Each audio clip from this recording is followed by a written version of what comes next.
Hello there, this is the EDF Energy London Eye, and that is London, host city for this year's Champions League final. Now, come this May, Real Madrid hope to be here celebrating La Decima, what would be an unprecedented 10th European title. Their road there has been eased by what looks like an easy quarter-final draw for the second year running, Turkish champions Galatasaray.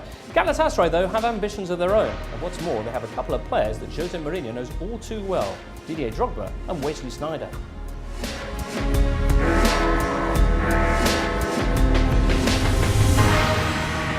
Drogba, Champions League winner with Chelsea. Sneijder, Champions League winner with Inter under Mourinho. Should be quite a reunion, this, Peter. Definitely. Mourinho, wherever he's been in Europe, he seems to bring players under his spell, and they're enchanted by him. And I think, too, with the biggest proponents of Mourinho over the past 5-10 years have been Drogba and Sneijder. Of course, Drogba at Chelsea, he was the talisman for Mourinho for those big cup games, and also for the Champions League win with Inter in 2010. No one player, probably other than Diego Milito, did more for that Inter Champions League win than Sneijder. So I think they'll want to give something back to Mourinho with their new club Galatasaray, and I think they'll want to hand him a defeat. Interesting. Of course, you've got Drogba, you've also got Yilmaz, joint top scorer in the league. Now, we've seen lots of clubs field highly rated forwards against Real Madrid and fail. Aguero for Man City and Van Persie for Man United. Do you think the Galatasaray forward pair can do any better? Well, Real Madrid, they may be the most informed team in Europe, but they do give up chances. We've seen all season, especially from set pieces, that they've conceded a lot of goals off corners, off crosses. Drogba is one of the best in the world aerially, and I think Yilmaz and Drogba will get chances. The big question is, will they take them? Van Persie, who you mentioned, didn't take them, and as a result, Manchester United went out. One of the factors in Man United's exit, they did do very well. First half of that game at Old Trafford, they seem to be living out the maxim that a lot of people say, that the best way to approach a Real Madrid game is to sit deep, soak up the pressure, and then hit them on the break. Can Galatasaray, can they operate that kind of a tactic against Real Madrid? Yeah, I think you're right when you say that the best way to approach Real Madrid is through that counter-attacking approach, which is the way Real Madrid quite often approach big games themselves when they would be perceived to be the team that are not going to have all the possession.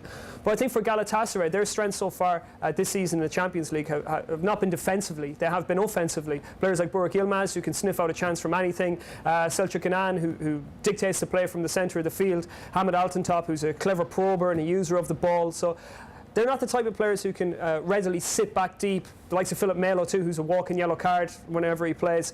They're not going to be able to sit deep and absorb what Real Madrid have and try and hit. I think they're going to have to try and match Real Madrid blow for blow. And once they get them back to Istanbul, provided they're still in the tie, then everything could still be to play for. I think if you attack Real Madrid, you're just asking to be turned over, really. I mean, Madrid are undoubtedly the best counter-attacking team in the world. So many pacey players, I mean, Ronaldo, Di Maria, Higuain. I think Galatasaray, they're going to have to play a smart game. They're going to have to pick their moments to attack. Well, let's hear what Goal.com readers have been putting up on Facebook and Twitter. Emily? Yeah, James, we've got the hashtag AskGoal out there, and on Twitter the talk really does seem to be all about Yilmaz rather than Drogba. In fact, just got a tweet in now from Jude Geether, who wants to know if you guys think that Real Madrid will be looking at the informed Yilmaz with envy. And then on the other hand, we've got a tweet from Julius Yoliyemi, who thinks that Galatasaray are going to be focusing on Cristiano, but that Modric is going to be the thorn in their side. Very interesting. Modric, of course, who had such a huge role in the victory at Old Trafford. Real Madrid were quite high up the pitch at Old Trafford, and they were looking for that pass. But I think the likes of Cristiano Ronaldo and Angel Di Maria, at times they lack maybe the creativity or the guile or to unlock defences. I think it can be more about pace and power with those two.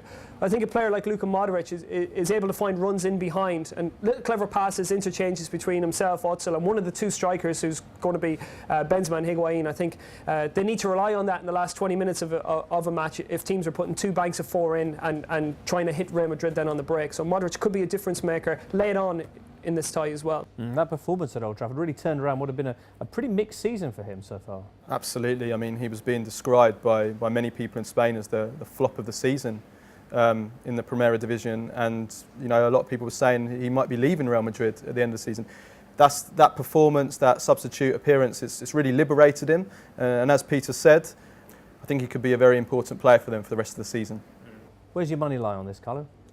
I think you have to go with Real Madrid. I think the only chance Galatasaray have got is if Real Madrid are very wasteful in the first leg, and then they can take them back to hell for the second leg and maybe spring a surprise. But yeah, you have to put your money on Real Madrid. You saw the last 16 games with Schalke for Galatasaray.